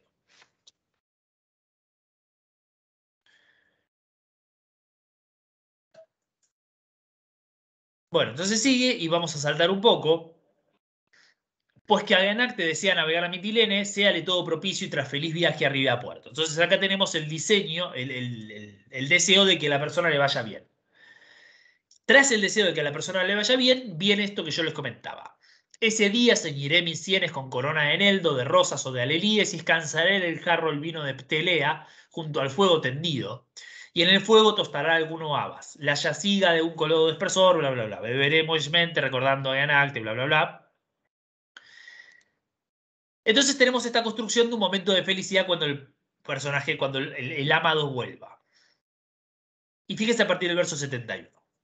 Tocarán para mí la flauta dos pastores, de Acarnas uno, el otro de Licopa, y a su vera Títiro cantará cómo un día Dafnis el vaquero se prendó de Génea, cómo el monte penaba por él y cómo lo lloraban las encinas que hay en las riberas del río Ímeras, cuando se deshacía cual la nieve al pie del alto Emo, del Atos o del Ródopo del Cáucaso extremo.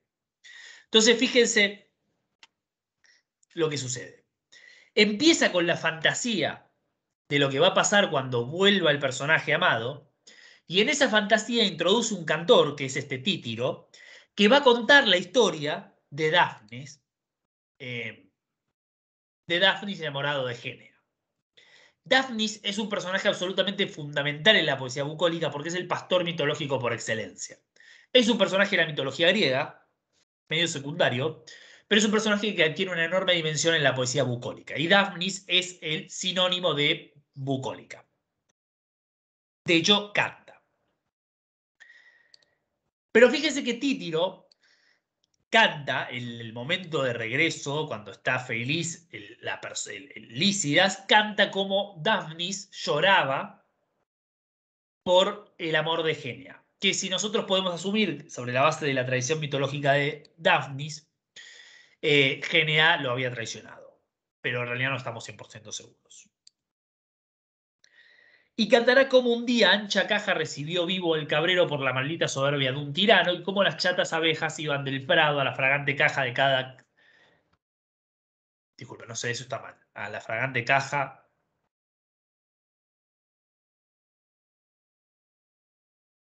De cada, sí, está bien, no sé qué pasó. Para alimentarlo con tiernas flores, porque la musa vertía en su boca dulce néctar.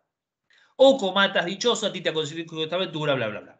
Comatas es otro personaje típico de la bucólica, otro pastor mitológico frecuente. Esta historia lo pueden consultar en la nota de la edición de Gredos. Esto es una historia sobre un pastor que es su jefe,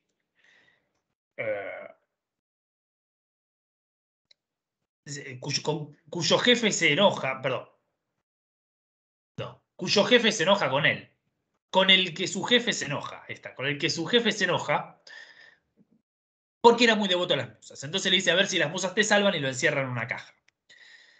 Y lo que las musas hacen es enviarle abejas con miel para que se alimente de la miel mientras está encerrado.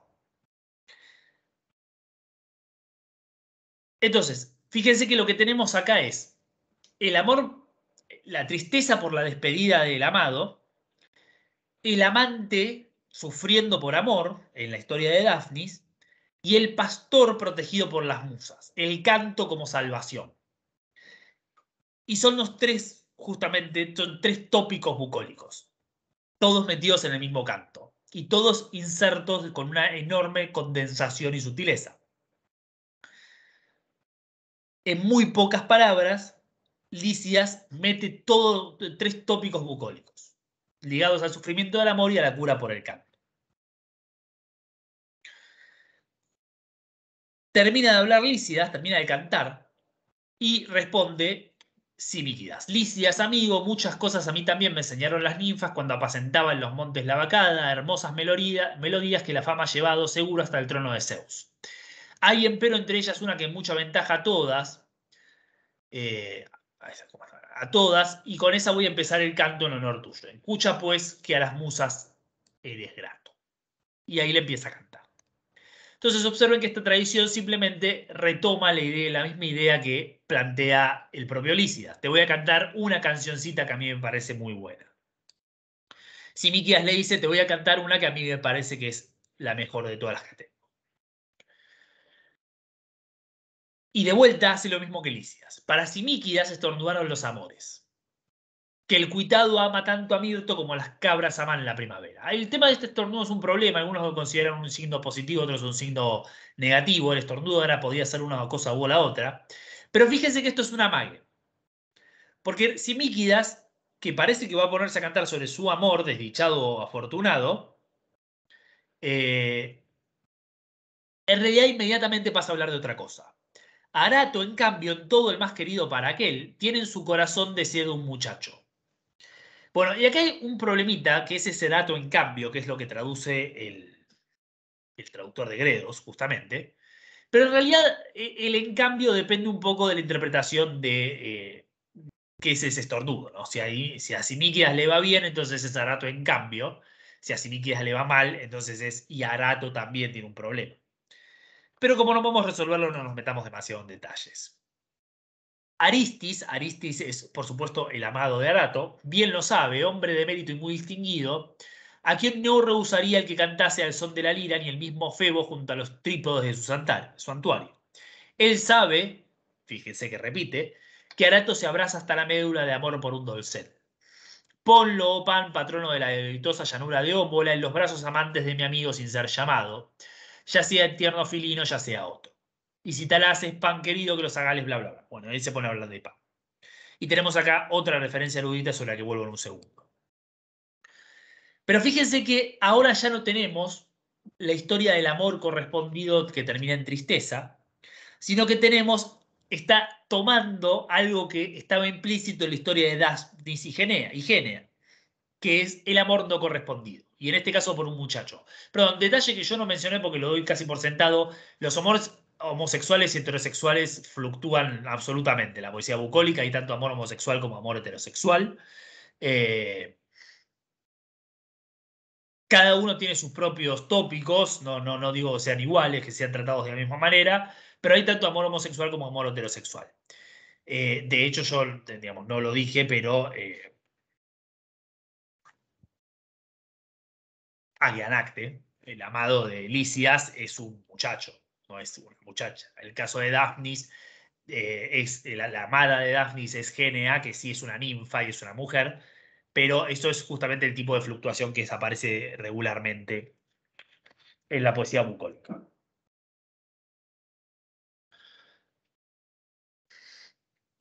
Pero bueno, fíjense, como decía, el contraste entre el amor ausente pero correspondido, un amor que es triste por un motivo, y el amor no correspondido pero presente, que es otro motivo de tristeza. Digamos, básicamente el amor es una porquería para los pobres pastores, por H o por B. Tenemos acá, como les decía, otra serie de referencias eruditas. Primero tenemos una referencia erudita a una serie de ritos de Arcadia, ritos de Arcadia ligados a Pan. Los refiero a las notas de la edición de Gredos, para esto no me voy a detener demasiado. Y después tenemos una serie de referencias de vuelta eruditas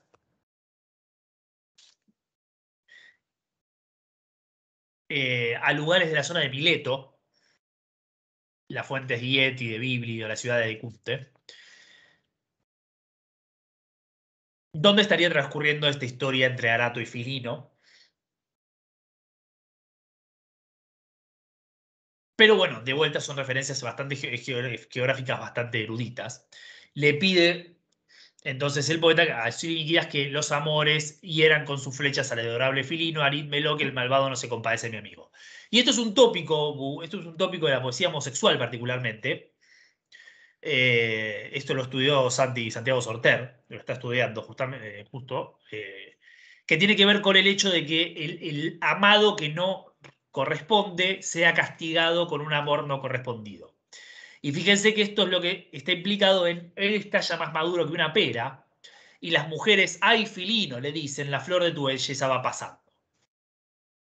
Disculpe, yo dije que Aristis es el amante de Arato, no, perdón, Filino es el amante de Arato, no Aristis. Y la idea de que la flor de la belleza de Filino va pasando es que, por supuesto, la idea es que Filino se está poniendo grande. Por supuesto, grande, recuerden que quiere decir 17 años. No es que va a pasar a tener 49 o 2 o 60. Digamos. Va a tener 17 años y le va a salir un poquito de barba.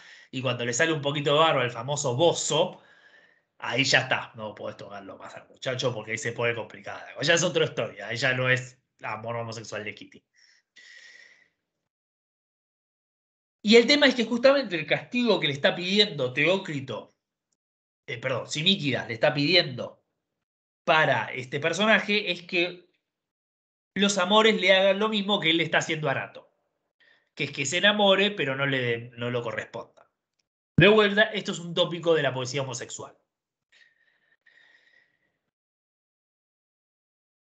Y el cierre del poema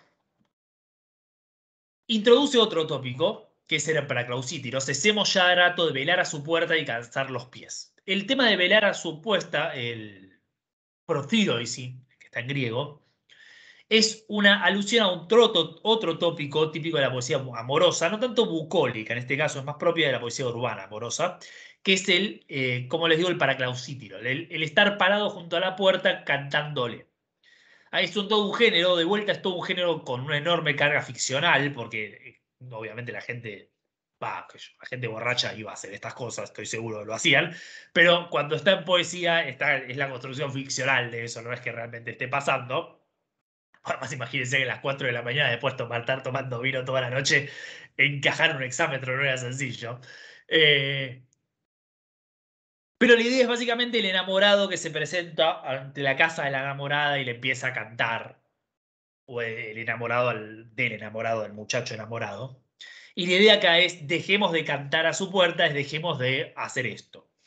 Que el gallo a la alborada con su canto deje en otro torpor y desaliento, y que en esa palestra un amigo pierda solo Molón.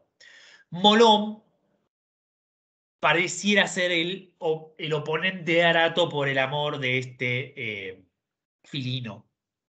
Pero fíjese que está todo implícito, ¿no? Todos estos tópicos están apenas muy sutilmente desperdigados. El tópico de la revancha amorosa, el tópico del Paraclausítiro, el tópico del rival por el amor, son todas cosas que están, pero que están desperdigadas para que el lector atento vaya captando esto, esto y esto.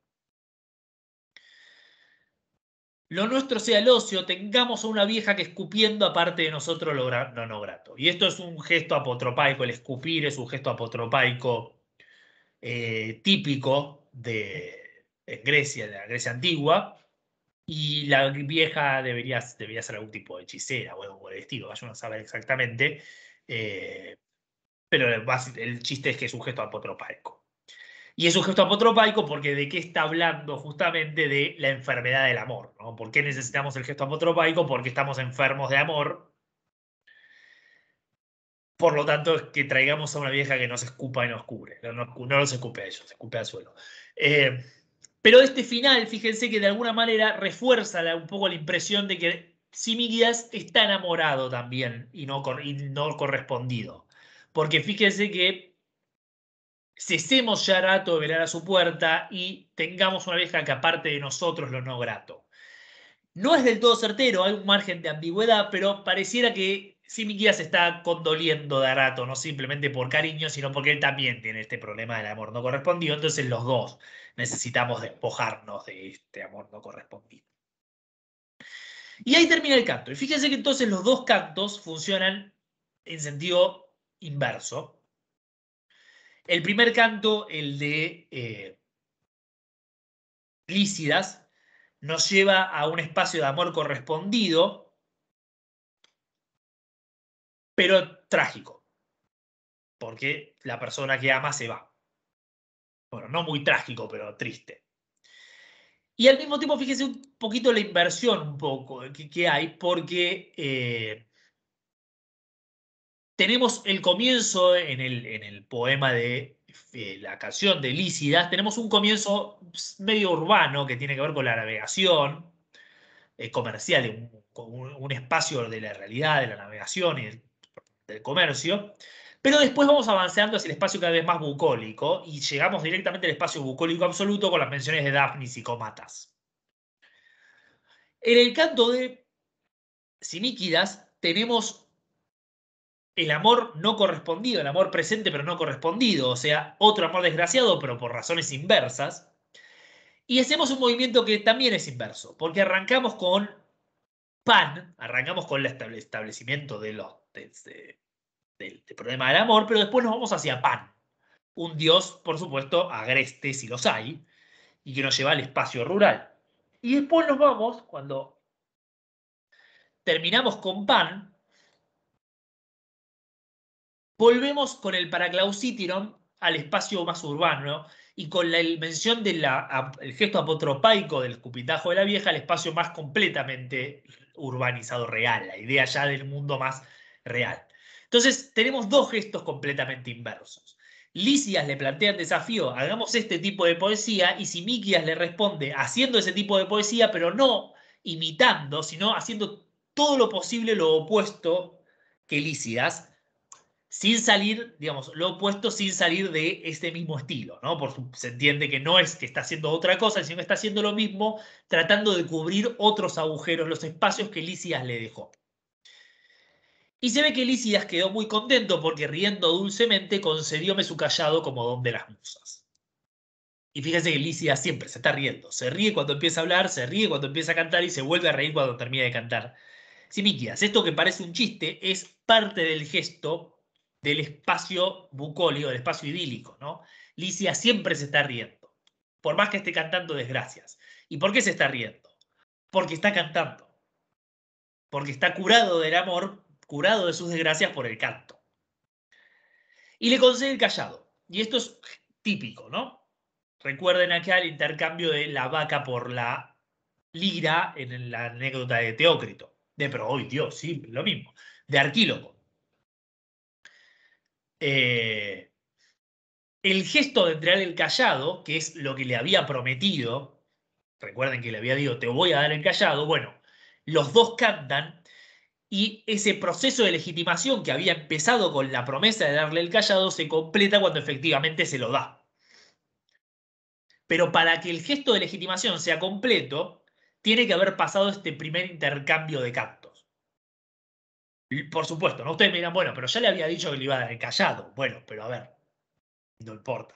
Lo problema es cómo está estructurado poéticamente. Está estructurado poéticamente con la idea de te prometo que te voy a dar el callado, te voy a dar el callado, pero antes de darte el callado, veamos qué tan buenos sos. Y es el hecho de que Simíquidas logra hacer un poema a la altura de lo que Lísidas está esperando, lo que permite que la legitimación sea completa. Y por eso Simíquidas se va muy contento con el callado. Saben que es un callado, ¿no? Perdón. Sí, perdón, yo lo dije, pero yo tuve que buscarlo, por eso, o sea, eso completamente. Fue una palabras que uno escucha, pero dice, eso es un callado, sí, claro. Bien. Y entonces se separan. Se va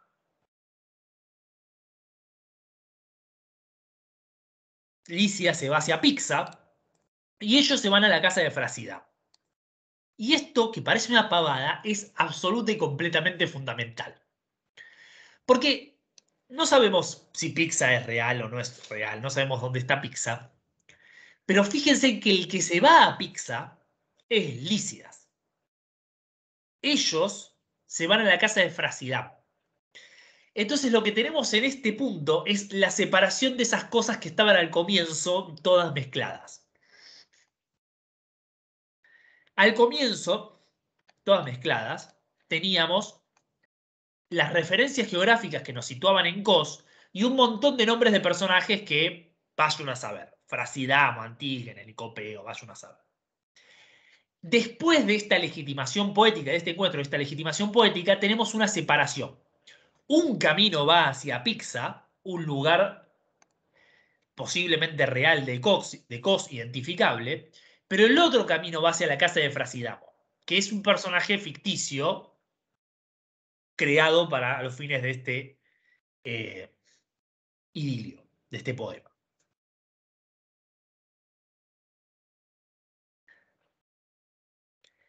Sin entrar en debate sobre por qué Lícidas va hacia allá, uno podría especular sobre por qué esto es así, lo importante acá es que esta división del camino nos lleva hacia el terreno ficcional. El poeta abandona el camino que lleva hacia la cos real y se va hacia el camino que lleva hacia la cos ficticia.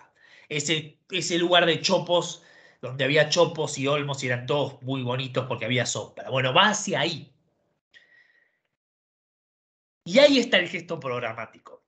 Esto que parecía que era simplemente, bueno, un lugar idílico en la cos real, bueno, acá tenemos un gesto programático que es, bueno, la separación de aguas.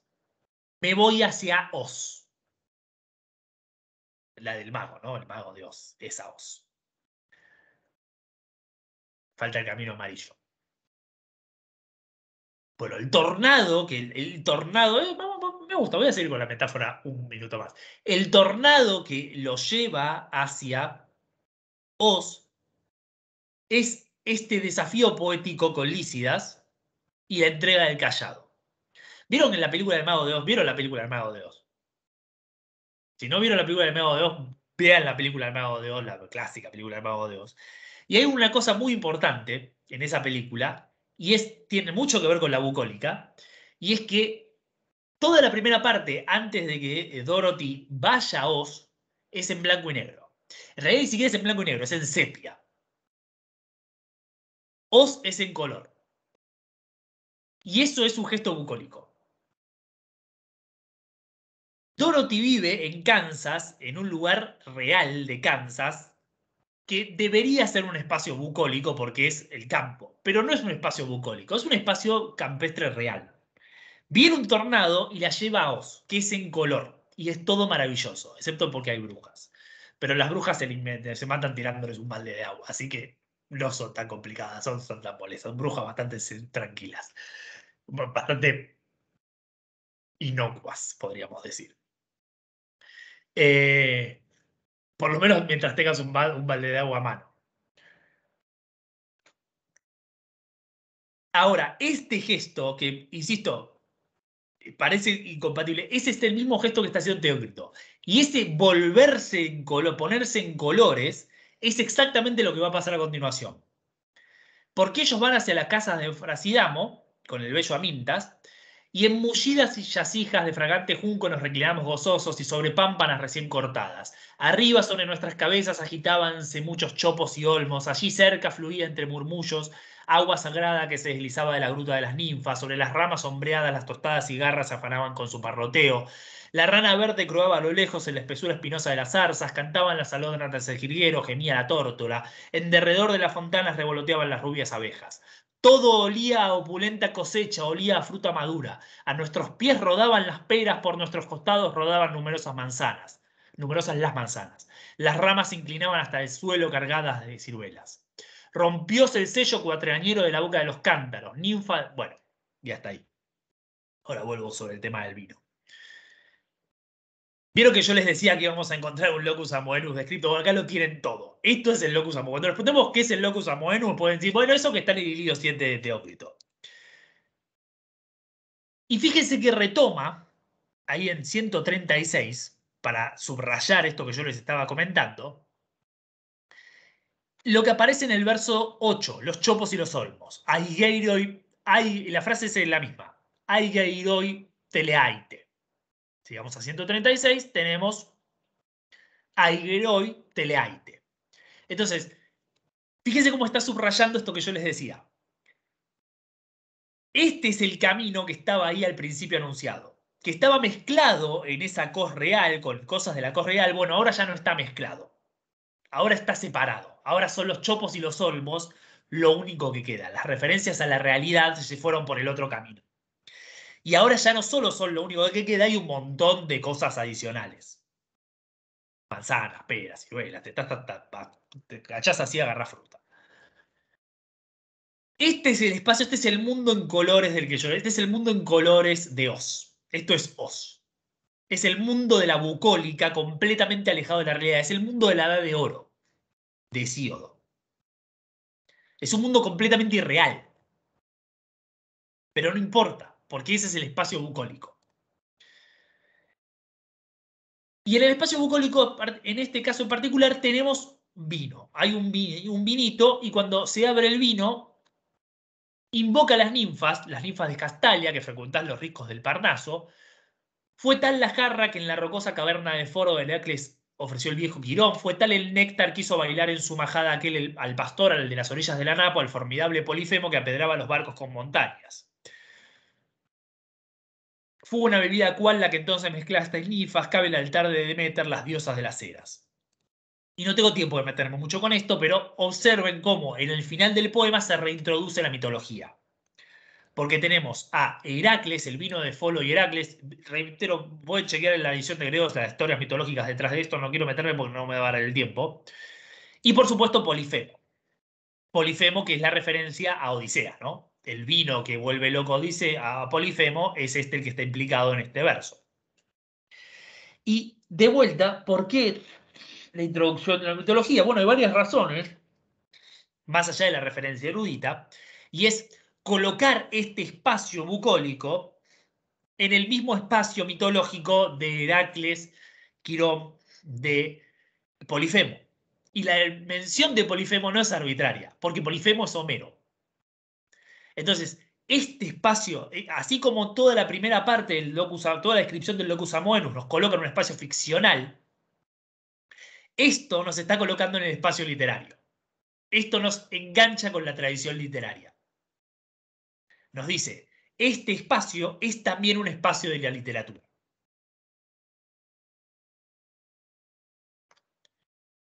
Y el cierre justamente subraya esto de una manera sutil. Que en su montón de grano, el de Demeter, pueda yo otra vez hundir gran bieldo y ella me sonría, llena sus manos de espigas y amapolas. Lo que por supuesto no quiere decir voy a volver a tener trigo y hacer harina, lo que quiere decir es voy a volver a cantar poesía bucólica. Ojalá yo en el futuro vuelva a cantar poesía bucólica, que es la poesía protegida por Demeter. Y con esta mención final, todo el proceso de viajar hacia las eras de Demeter y hacia el festejo de Demeter se resignifica. Porque ahora entendemos que lo que estaba diciendo cuando decía voy a ir a festejar la fiesta de Demeter es voy a ir al espacio de la poesía bucólica. Porque el espacio de Demeter, celebrar a Demeter, meter las manos en el grano de Demeter, quiere decir cantar poesía bucólica. Entonces, lo que se inicia como algo aparentemente real, un grupo de gente caminando por Kos para ir a celebrar una fiesta de Demeter, cosa que perfectamente verosímil en la Grecia antigua, se convierte en una gigantesca metáfora programática que habilita al poeta a través del encuentro con el, el antecesor legitimador, habilitante, a ser un autor de poesía bucólica. Y esto es solo una parte de lo que pasa, porque es como un poema bastante pesado, como pueden ver. Bien.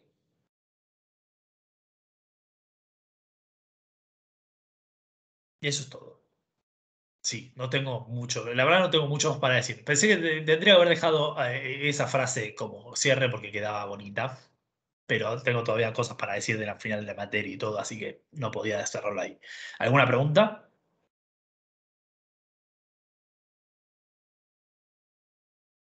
Es bonito Teócrito, es muy lindo Teócrito. A mí la bucólica de Teócrito no es lo que más me gusta. Me gusta un poco más las otras cosas, pero es muy lindo Teócrito, es realmente muy lindo. Y muy, muy, muy sofisticado. De hecho, es un poeta, como decíamos, como los poetas helenísticos en general, es uno de los grandes poetas que va a heredar la tradición literaria para autodefinirse. Digamos. A Teócrito van a volver todos, a lo largo de la historia, tarde o temprano van a volver, no todos, pero buena parte de los poetas van a volver a Teócrito como gesto de autodefinición literaria. Bueno, voy a cerrar el video de YouTube. Primero, no se vayan, voy a cerrar el video de YouTube. Muchas gracias a todos los que siguieron este ciclo. No sé cómo vamos a estar siguiendo en el futuro, si vamos a ampliarlo, cambiarlo, modificarlo, no tengo la menor idea. Pero en principio este es el último video de esta lista de literatura griega antigua. Esperamos que la hayan disfrutado, esperamos que les hayan servido. Y cualquier cosa se pueden contactar con nosotros para pedirnos otras cosas que no vamos a cumplir porque tenemos otras cosas que hacer. No, mentira, eso fue un chiste. Pueden contactarse con nosotros y dejarnos las inquietudes que tengan. Muchas gracias por habernos seguido y nos seguimos viendo en todas las otras cosas que hacemos por el canal.